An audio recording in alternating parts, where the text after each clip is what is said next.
Hi, this is David Guest. Today we're going to talk about the art of failing. Because one of the things I teach business owners and we talk about often is that failure is good. And the trick is to learn how to fail faster, because when you fail and you make a mistake, you've got the opportunity to learn. But most people aren't thinking about that. What they're fearing is failure because they consider failure to be bad. So let's talk about the art of failing and how to guarantee your failure. So it all starts over here. We have a great idea and we get all sorts of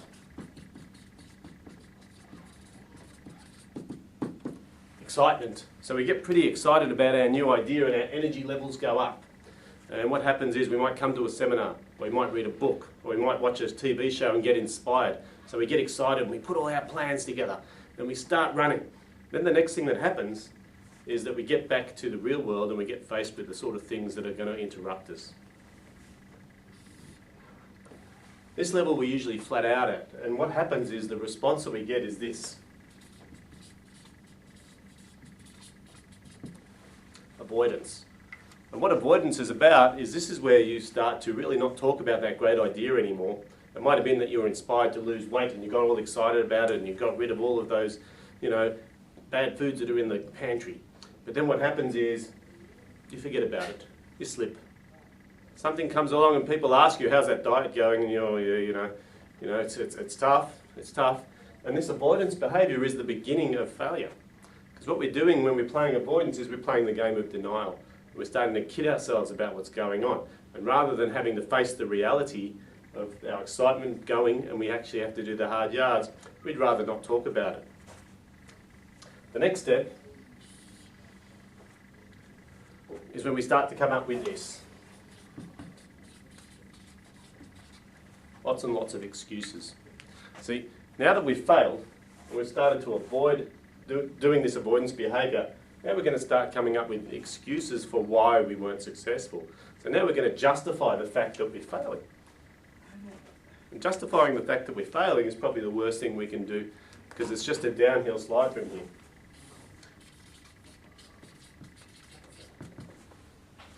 So we move from justifying what's going on with excuses to blaming other people, or blaming the circumstances, or blaming the environment. Because it's okay if it's not us. But the truth of the matter is we've failed. So this is the pattern. We get excited, we start then with avoidance behaviour, come up with lots and lots of excuses, and eventually start to blame other people or other things for why we weren't successful. So this is the guaranteed way to fail. And the reason I teach you this is because I'm going to teach you now the guaranteed way to stop this happening to you. So what you need to think about is catching this behaviour right at the early stages. The early stages are here. So as soon as you start noticing avoidance from someone who's committed to a big goal or committed to moving forward with their business or whatever it might be, that's where you need to act, not once they start justifying why things aren't going so well, but when they start getting a bit sheepish or they start sort of not wanting to look you in the eye when they're talking about it. Because confronting them at this point in time means you've got the potential of saving them from this certain failure over here. So what are the four sorts of things, the things we can do once we start identifying avoidance?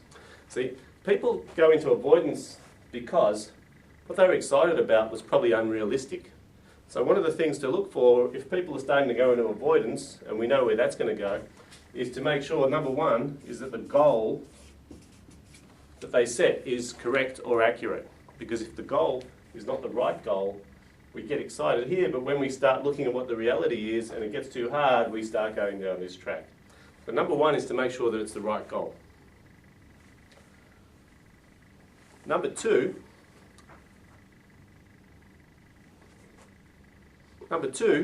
is to make sure that there's some focus. Because it's all too easy to get distracted. And distractions are the things that makes us go into avoidance. And then when we realise it's too hard, we start to justify. And the reality is that we might have the right goal, but we might have the wrong focus. So number three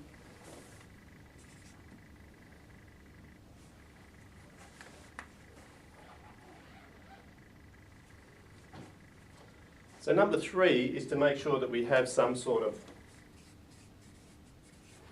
plan. Because we might have a goal, we might have a really amicable goal. It might be to make a profit this month.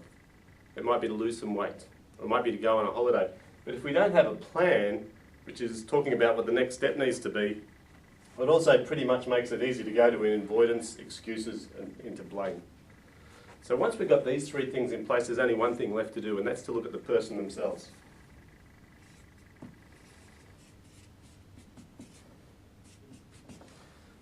And that's to see if they've got any blockages or blocks, or they might have some resistance to following through with the plan. Because you might like chocolate, or you might like chocolate cake. So going on a diet is going to be really tough. You might be clear on your goal to lose weight, you might be very disciplined and focused, and you might have a plan. But if you've got a weakness, if you've got some sort of blockages that are going on, that's a certain way to fall into this trap here. So the trick to make sure that you fail and learn the lessons is to pick it up early when the avoidance goes on. Reassess to make sure you're clear on your goal, you've got focus, you've got a clear plan, and there's no blockages that are stopping you from moving forward. This is what your coach would do with you.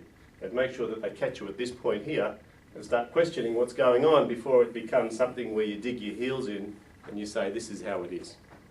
So I hope this has been a valuable lesson. I look forward to catching you next time.